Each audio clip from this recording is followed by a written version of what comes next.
Okay, so welcome back to my channel. This is going to be a recap of Insatiable Season 1, Episode 9, Bad Kitty. So it opens with Patty. She's walking through the school and people are just staring at her, giving her the evil eye. And then you hear one of the students call her a murderer, and then you see the shrine of Dixie. So of course for a minute you think, oh my god, Dixie died. But then she wakes up screaming, it was a nightmare. So her mom walks in, and you know they have their little heart-to-heart. She tried to put her mind at ease. Like, oh, her mom was like, oh, she's not dead. The bad ones live forever. Ain't that the truth? The one that raised the most hell are the ones that live the longest. Armstrong, he's waking up, and he looks across, and Barnard is laying next to him in bed, staring at him. And so Barnard was like, he said something, Bob Armstrong said something to him, and he was like, yeah, I'm deep inside you. And so Armstrong wakes up, so obviously that was a nightmare. And he's in bed, he didn't have his piece on, so Bob Armstrong. But he said, oh my god, I don't want Bob Barnard deep inside me, I'm so confused. And so both Patty and Bob Armstrong get a call from Pastor Mike. And so they're both like, oh Lord, if he's calling this early, it has to be bad.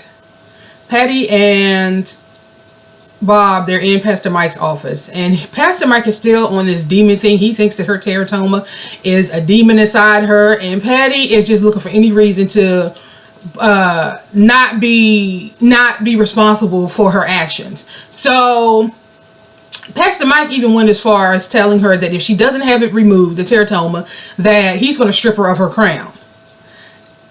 And I'm just looking at this. These people are lunatics. He tells her that because the regionals are not too far away. And of course Bob was like, absolutely not. I don't even believe in any of this nonsense. And so he said, you have to have it removed. And she said, surgically? And he said, well, there's another option. You could have an exorcism. And he named some pastor who could perform the exorcism. And Bob Armstrong basically said that if you strip her of her crown, I will go to the media and tell them all of this nonsense that you're talking about. And not only will you'll come across as a mad person, you'll lose your job. And so Pastor Mike kind of looked at him, and they I guess that was the end of it. So now they're walking through the parking lot, and Bob was like, see, crisis averted.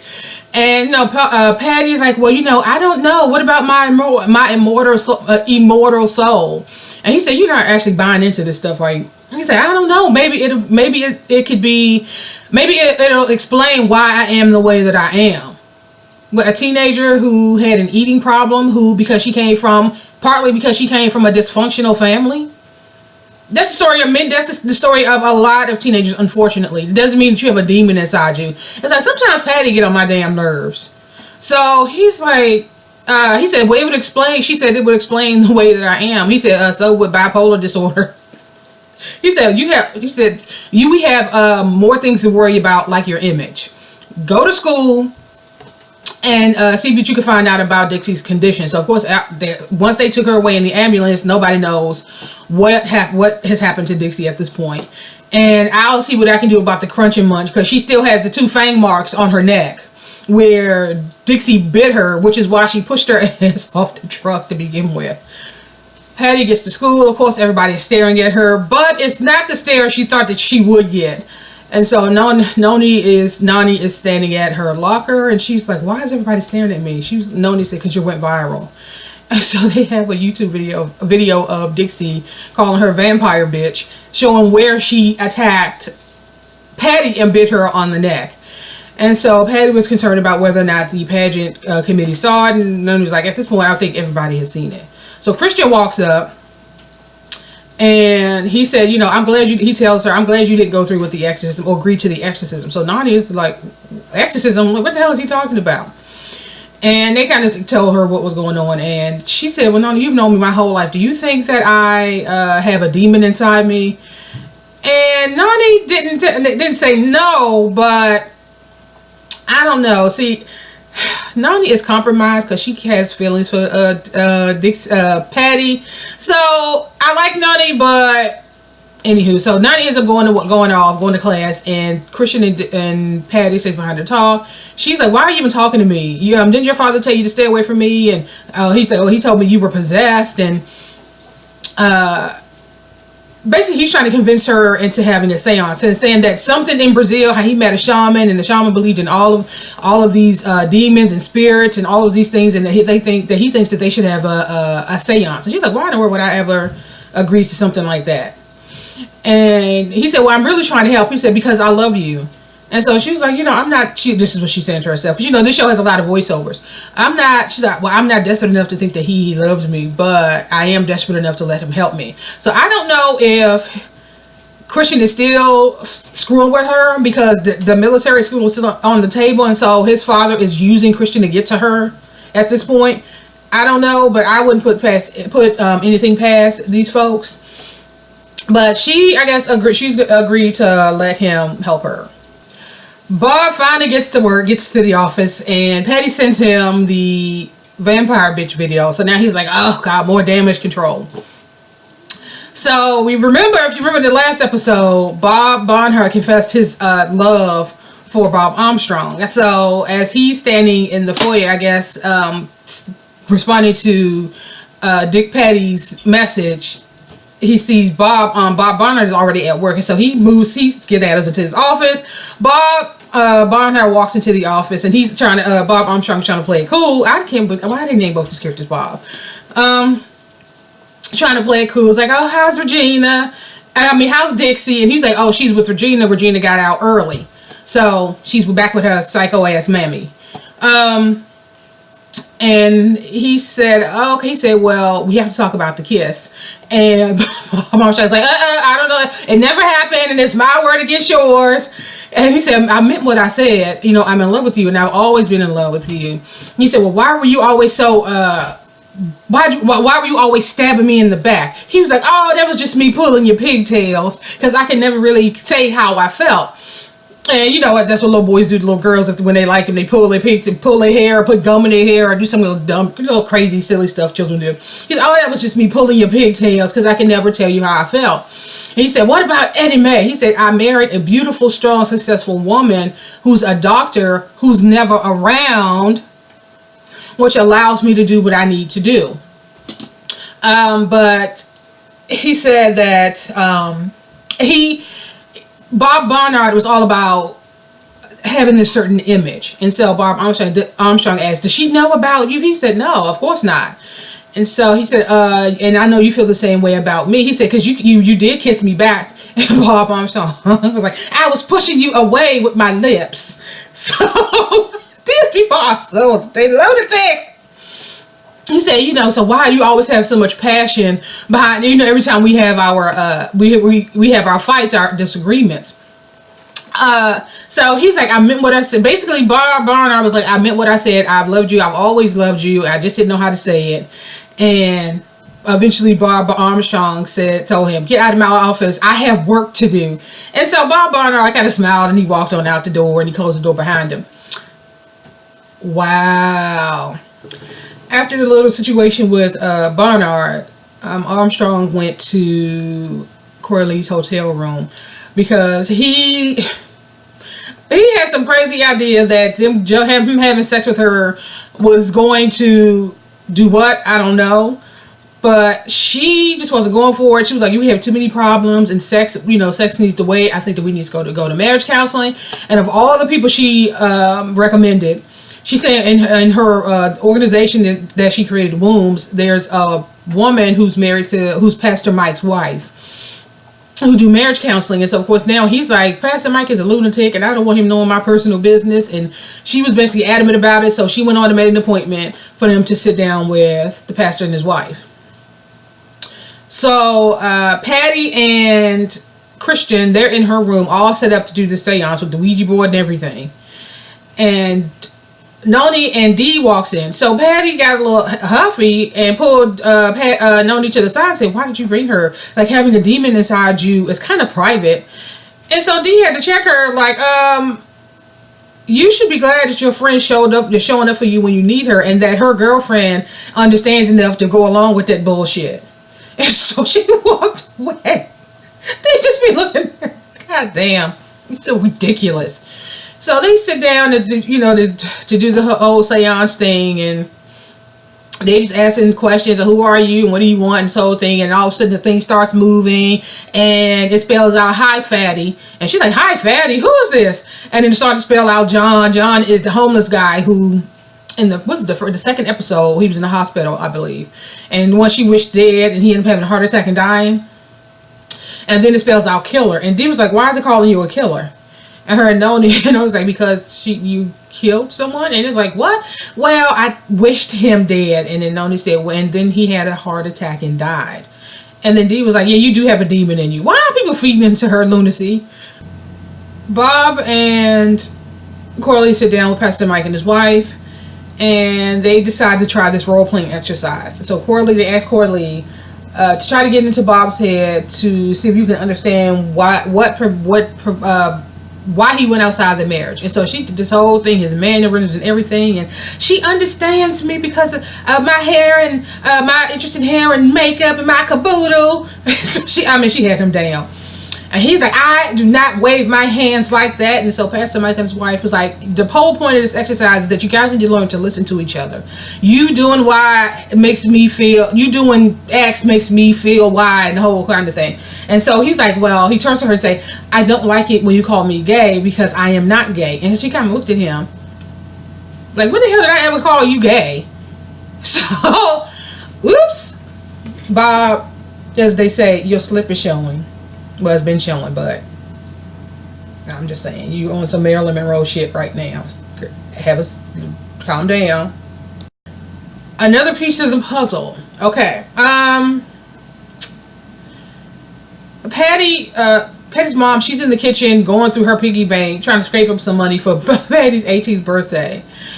And so Patty makes up some BS story about, when we get the cake, I want to put her, she asked her about the name, and she wouldn't know why. She said, well, because, on the cake, I felt like we should probably put her name on the cake as a memorial. And so her mom was kind of put off by it, but she was like, you know what, I think I wrote everything down in my journal that I just happened to find before your baptism, and that I just happened to have here in this kitchen drawer. So I can look in here and see if I wrote about it. And so as she opened the book, a photo of a guy, and I guess that was her in the photo. And she was like, and Patty saw the photo, and she was like, oh, who's the hottie? She was like, oh, that's Gordy. That's my mom's boyfriend. But the way she said it was kind of odd. And so she took the photo from Patty, and she flipped through the book, and she said, oh, her name was Kitty. And so she came with Kitty. And so she, once she got what she needed, she left. And then her mom picked up the photo, and you saw in the photo there was a car behind them, and the license plate said Kitty 66. So I wonder if Gordy is actually Patty's dad, Patty's father. Patty and Christian are in the maintenance closet at the school talking about, the name and back on Google on how to control your demon. And so he told her about the shaman saying you could write the name on a piece of paper and put it in fire, and somehow that worked. And of course she was like, well, we can't do that here. What if you so they come up with the bright idea of her writing on a piece of paper and eating the paper. So like a dummy, she did this. And so soon after, she gets a text from Bob saying that he's fixed her image problem, and now she's trying to attribute him fixing her image problem to her now having control over the demon. And I'm thinking to myself, Patty, bitch, Bob has been fixing your shit since he met you. But now all of a sudden you want to attribute it to something supernatural? This episode is ridiculous. And I don't mean like the normal ridiculous where these people are crazy. I mean just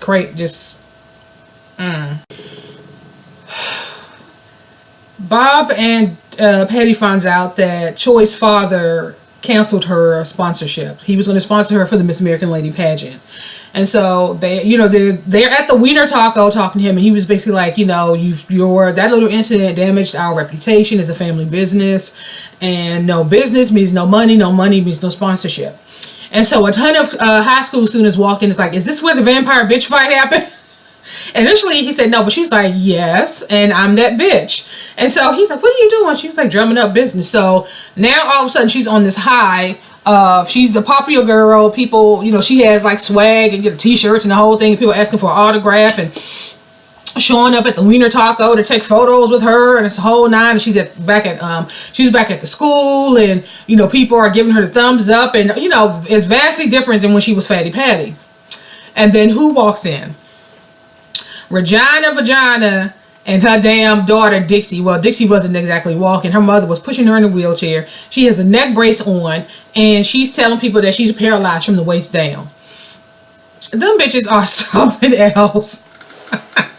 They are something else. They took this time away with Dixie to come up with this whole nonsense.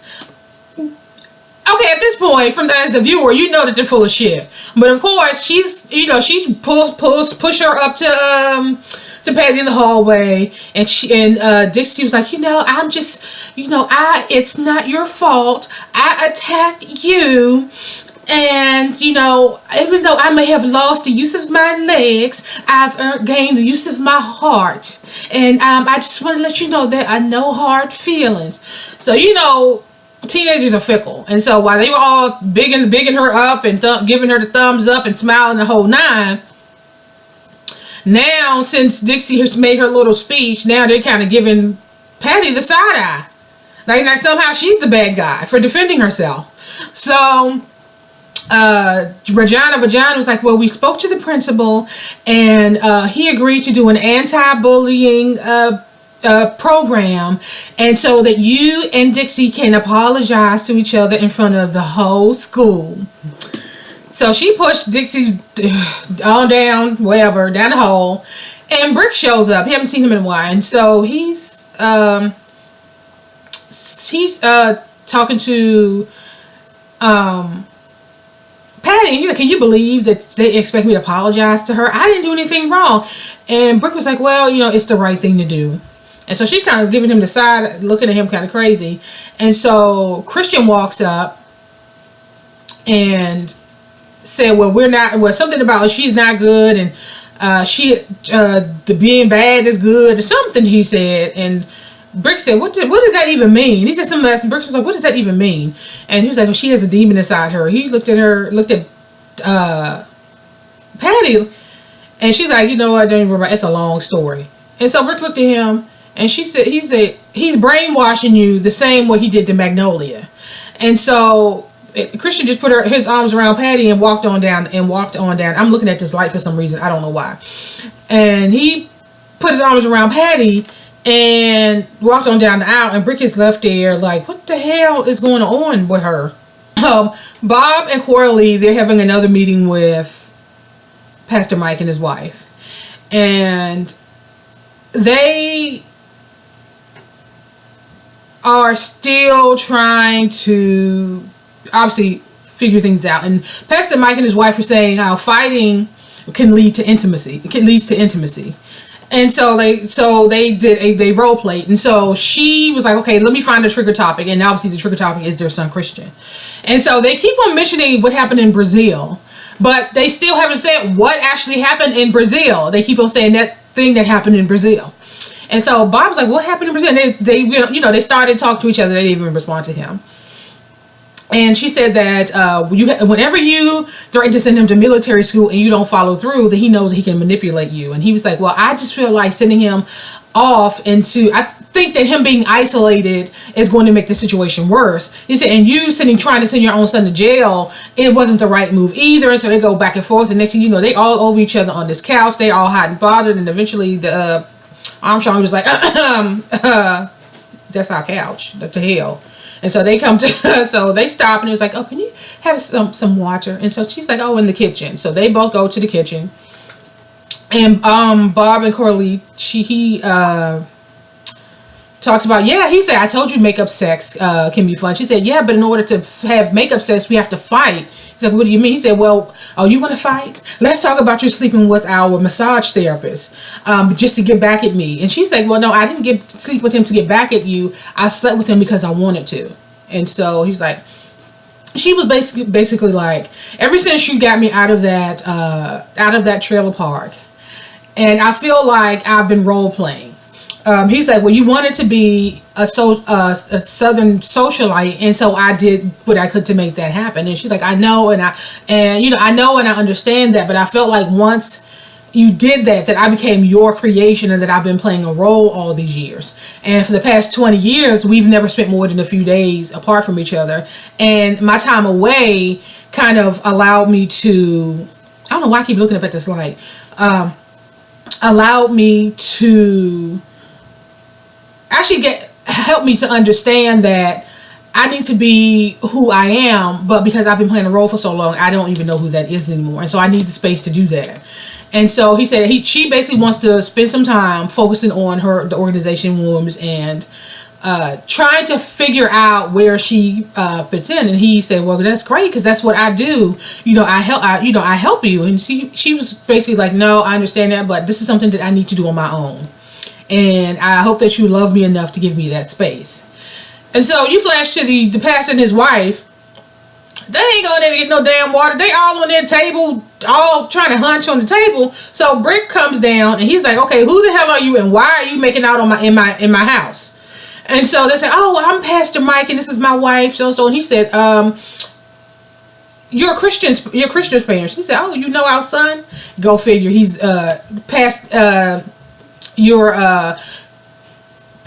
Christian has a pastor for a father. Goes figure. He said, what do you say about your son practicing black magic? And so they made some face, and Brick just walked on out like the pastor put his hand up to his wife, just basically like, I don't even want to deal with it. So I wonder if that's something that he got into in Brazil. When are they going to tell us what happened in Brazil? Christian is over at Patty's. They're in the room talking, and Pastor Mike barges in. And he said, I know that you guys have been involved in the dark arts. And Patty's mama said, the dark arts? I told you, you're starting this stuff all over again. As long as you live under my roof, you'll follow my rules. Get in the car now. And so Christian walks out, and Patty's mama's like, the dark arts? And so Patty said, he think I have a demon inside me, and that I need an exorcism. And Patty's mom looked at the pastor, like, yeah, get the fuck out of my house. Get the fuck out of my house. He said, Patty, I know that you think that you have this under control, but that's what the demons are very seductive, and they make you think that you have control and then eventually they take over completely. And so the pastor said, he's talking to Patty's mom like, do you have any demons in your past or in your family or something? And she stopped for a minute, and she stopped and just looked at him. And he turns to Patty and said, get the exorcism. And so he walks out. And her mom said, Patty, every 17-year-old goes through this. You get your Ouija board, you cast your spells, but it's not real. And so she said, what if it is? And she told her, the only demons are the ones from our past. And then she walked out. And so now Patty is left kind of contemplating what she's going to do. So they're at the anti-bullying program. And Christian walks up to Brick and said, I know you told my father about us practicing the dark arts. And Brick was like, so what if I did? And so Christian was like, well, stop trying to tear me and Patty apart. The best man won. He was like, oh, really? And so he pushed Brick pushed his ass back. And so a teacher intervened and said, how in the world? How are you guys acting like this at an anti-bullying program? Just go in and take your seats. So you got Dixie, crazy ass up there in the wheelchair. Patty was initially Bob was trying to talk to her about something. It's about he heard about Christian, but the teacher called her out so they can get started with the program. And so of course Dixie had the mic first, and forgiveness is a lot harder, and she's going on and on about how, and even though I'm the victim, so Patty heard all she could hear. She snatched the mic and was like, you know what, everybody in this town are fakes. When I was fat and being bullied, nobody cared. If you're fat, or if you're poor, or the way you're dressed. Okay, my battery died. So where was I? Oh, Patty was saying, she got up and she said, yeah, you guys don't give a damn about bullying, because when I was Fatty Patty, has anyone offered me an apology for the way they treated me, or any of the other countless people here? You guys are fakes. She's a fake. And I was like, oh, don't do it.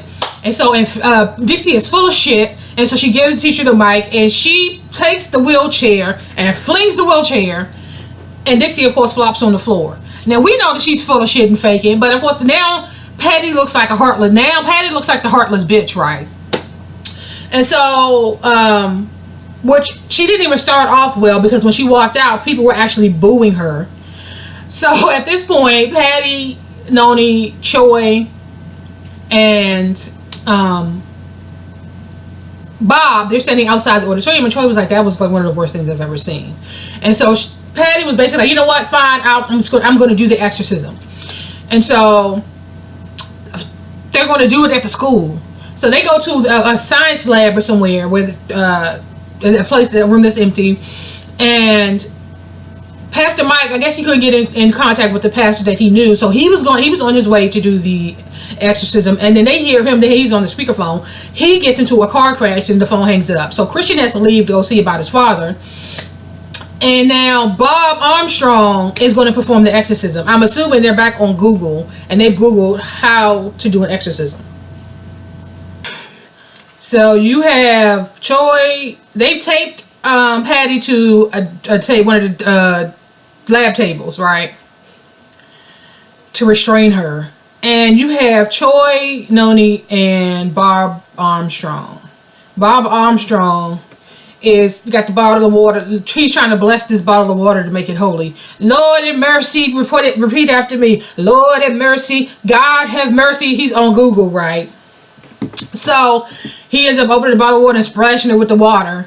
And then he's like, oh my God, this goes on forever. So he scrolls down to the bottom and starts reading, out, evil, demon, and the whole thing. And they're all standing there with their wooden crosses. Now, this is all in the school. Now, keep in mind, there's a storm going on. So there's thunder and lightning adding to this atmosphere, playing with their minds, right? Like, this is actually doing something.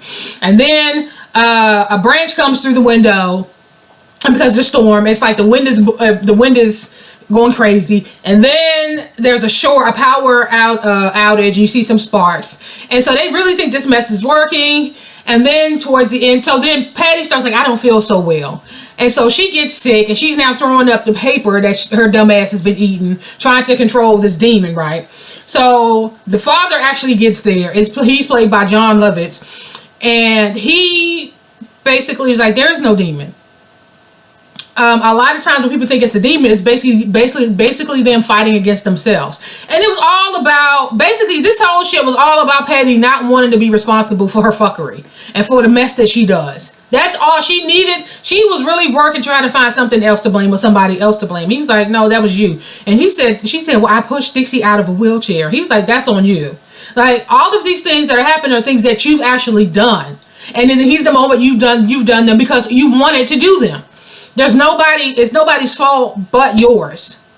And he said that's one of the hardest things, people coming to dealing with the fact that you do evil things, you do bad things. And so Bob was sitting there listening. He was like, well, maybe if Father Schwartz thinks that demons exist, then maybe bisexuals do too. And so you see him, Bob shows up, he's soaking wet, standing outside on the patio, looking in, seeing Bob Barnard at the kitchen counter. So he knocks, Bob Barnard lets him in, and then they go into it. So you know they got down with the get down. And that's how this episode ended. This episode was, like I said, this wasn't one of their best episodes. It was just almost like a filler episode. It just wasn't all that. But you guys, I'm going to end this here, and I will talk to you guys in the next video.